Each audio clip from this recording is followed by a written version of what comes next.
January 28, 1986. Millions of people were glued to their screens to watch the Challenger shuttle's journey into space, carrying a teacher among its crew.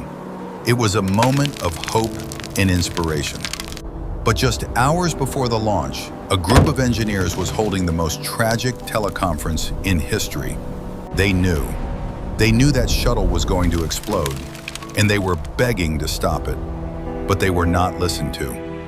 This is not the story of a simple mechanical failure, but of a warning ignored.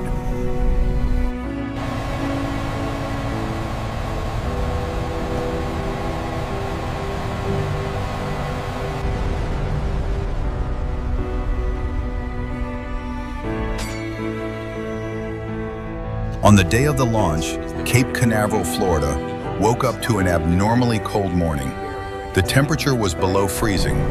Icicles had formed on the launch pad. This meant a red alert for the engineers at Morton Thiokol, the company that built the rocket motors. Their concern lay in a critical part that held the rocket's solid fuel propellants together, the O-ring.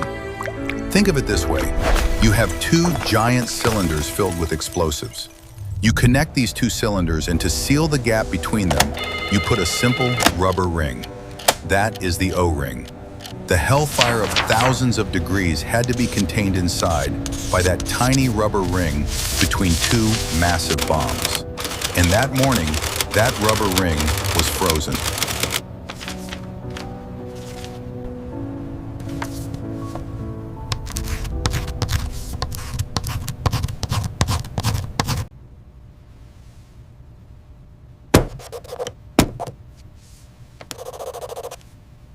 A decision. Are you telling NASA how to fly the rocket? The night before the launch, an emergency teleconference was held between NASA officials and Morton Thiokol engineers. The team, led by engineer Roger Beaujolais, presented their data. They explained the effect of cold weather on the seals and warned in no uncertain terms, do not launch. But NASA was under immense pressure due to a series of delays. They didn't want another one. One NASA official pressured the Thiokol executives, asking that infamous question, "When do you want me to launch? Next April?" Engineer Bob Ebling's response went down in history. "What we need to do today is take off our management hat and put on our engineering hat." But pressure prevailed. A senior executive at Thiokol turned to his engineer and gave that deadly order. "It's time to take off your engineering hat and put on your management hat."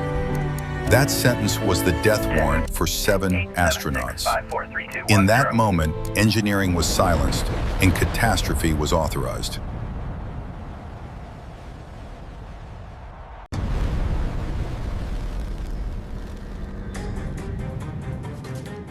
Go throttle up.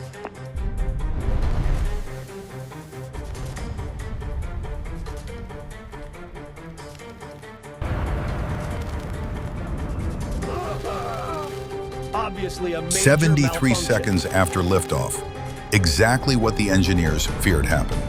The O-ring seal in the right solid rocket booster failed to do its job due to the cold.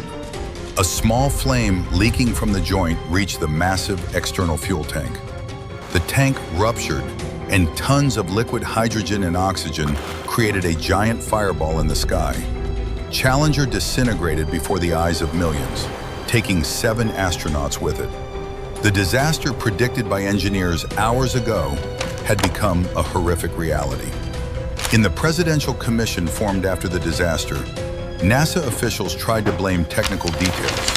But one member of the commission, Nobel Prize-winning physicist Richard Feynman, didn't buy it. During a press conference, he performed a simple yet brilliant experiment. He took a glass of ice water and dropped a small O-ring seal into it. After a few seconds, he squeezed the seal with a clamp and took it out of the water. The seal had lost its flexibility. It couldn't return to its original shape immediately. Feynman turned to the cameras and simply said, "I believe that has some significance for our problem." In that moment, Feynman demonstrated not just how a seal hardens in the cold. He took the truth hiding behind complex excuses, corporate speak, and cover-up attempts, threw it into a glass of ice water, and made everyone see it. With a glass of water, Feynman proved just how fragile not only a seal, but NASA's management What is was the under truth about the pressure. missing funds? The Challenger disaster left us a bitter lesson. Listen to science and Did you find out the engineering. details? When human life is at stake, no pressure can take precedence over the truth.